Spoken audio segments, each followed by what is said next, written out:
Magandang araw sa atin. Dito ngayon sa Hapilan, no, sa lugar namin. Nasunugan kami ngayon dito sa Hapilan. Alas 2 no, ng madaling araw. Sarapan ng tulog, sumiklab ang sunog dito sa may Hapilan. Ito ngayon yung mga kalugar ko. Diyan sila ngayon. Dito yung ano namin. Kita mo naman. Lahat ng gamit, kanina, alarmahan lahat. Pero importante, no? Walang nasaktan. Importante ron ang walang nasaktan. At yun nga lang, walang na-resolve ang gamit. Darating ang Pasko, wala silang gamit. Darating ang Pasko, wala silang bahay. So, kung ikaw gusto mo tumulong, kaya tulungan mo kami dito, pumunta ka dito mismo. Kaya i-PM mo ako. Punta ka dito sa Hapilan, tulungan mo kami rito. Humingi kami ng tulong sa iyo, nagpapakawa kami. Tulungan nyo kami rito sa Hapilan. Please lang, please. Puntaan nyo rin, sinayani kami sa may Hapilan. Maraming salamat. Thank you. Umaga po, yung mga residente po na nasunugan, please po, punta na po yung head of the family doon sa barangay para po magpalista. Kasi po, ang gamit sa inyo, asing wala. Simot lahat. Mga anong oras ba nasunog to? Alas 3, nagsasayang ako eh. Alas 3. Alas 3, ano? Ayan. Ito yung sunugan.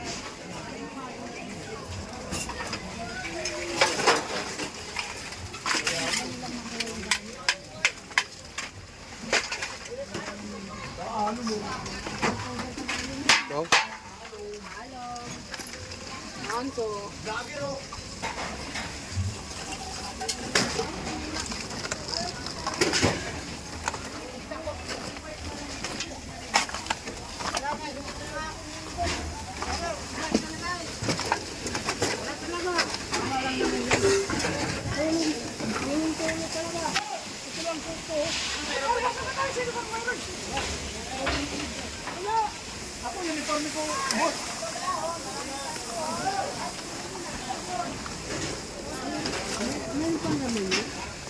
May naserba kayo pare?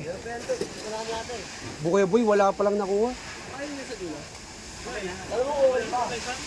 Ha?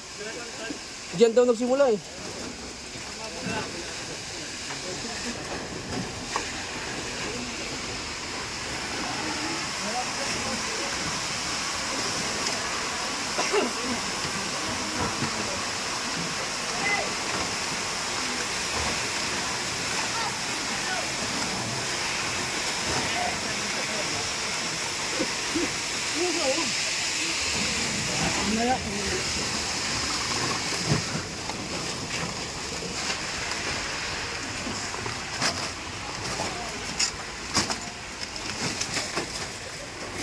Yan, dami nasunog talaga rito. Simot na simot. Ang daming hindi na-resolve na gamit. Biglaan, alas 2 ng madaling araw. Sa lukuyang kasarapan ng tulog. Alas 2 ng madaling araw. Saan ka lagay, girl? Huwag na kayo rito, mawapagsak ang tayo. Hoy, baka mapako kayo ha. Baka mapako kayo. May na-resolve ba kayo, te? May mga na-resolve ba? Wala kuya boy, simot eh.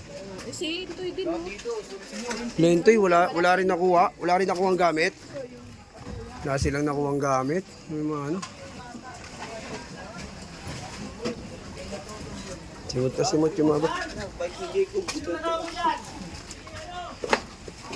May nakuha ang gamit kaya? May mga nakuha yung gamit? Ubus lahat?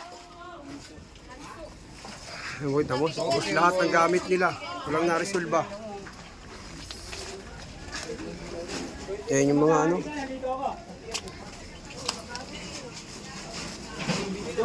Uy. May na-resolve ang gamit kaya? Wala nga eh. Wala nakuha ang gamit? Sunog na tayo eh. Wala nang tibay ang kahoy na yan. Ano ba yan? Wala mo na ito kape! Alas 2 ng madaling araw yung sunog. Sa lukuyang kasarapan ng tulog. Alas 3 yung sunog.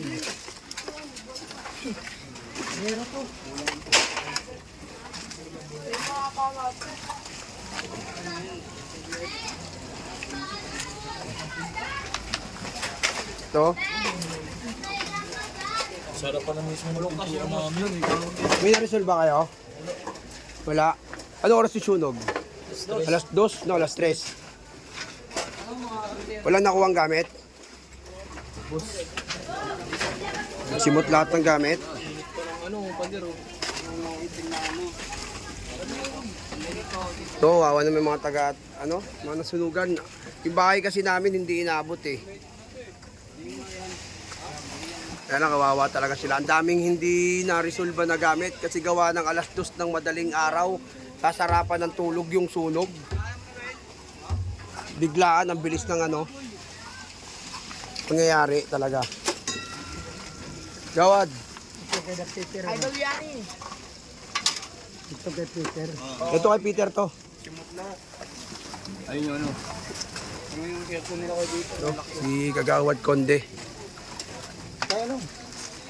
Kasi ang kagawad namin dito.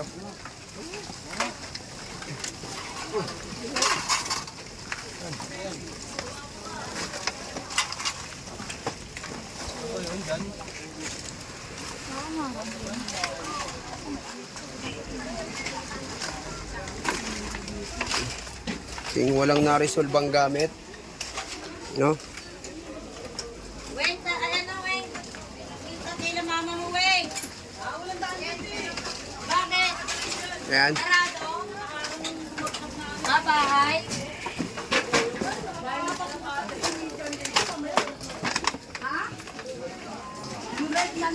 Toy!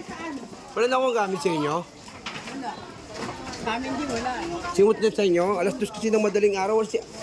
Wala.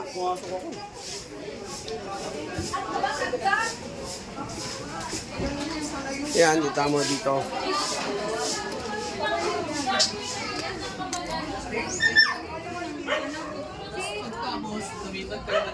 Doon lang, hanggang Kalamanwin lang. Ito yung sa labas. Yung sinod sa labas. Sa labas lahat ng gamit ngayon. Oh, well. Sa labas lahat ng gamit ng tao.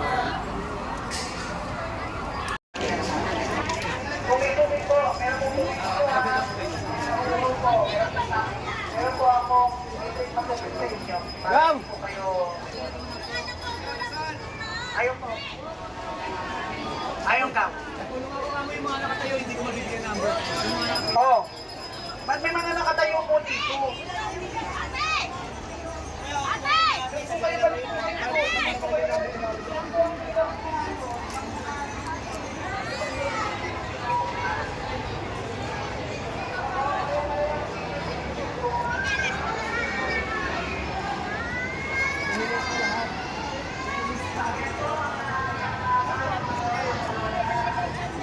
Sir, sa medical tayo, sir. Medical assistant. Sa ano po, medical team po, standby. Medical team. Kita sa health center. Ah, okay.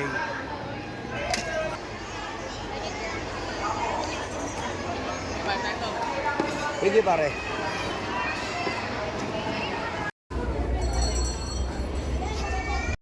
Walang sino man ang nabubuhay para sa sarili lamang. Walang sino man ang namamatay para sa sarili lamang. Tayong lahat ay may pananagutan sa isa't isa. Tayong lahat ay tinipo ng Diyos ng kapiling niya. Sa ating pagmamahal at paglilingkod sa kanino man, tayo ay magdadala ng balita ng kaligtasan. Tayong lahat ay may pananagutan sa isa't isa. Tayong lahat ay tinipo ng Diyos ng kapiling niya. Panginoon, tulungan mo ang aming lugar na makaahon sa sakunang ito Panginoon, ikaw higit nakakaalam sa lahat ng bagay sa aming buhay. Panginoon, Jesus, gabayan mo ang bawat isa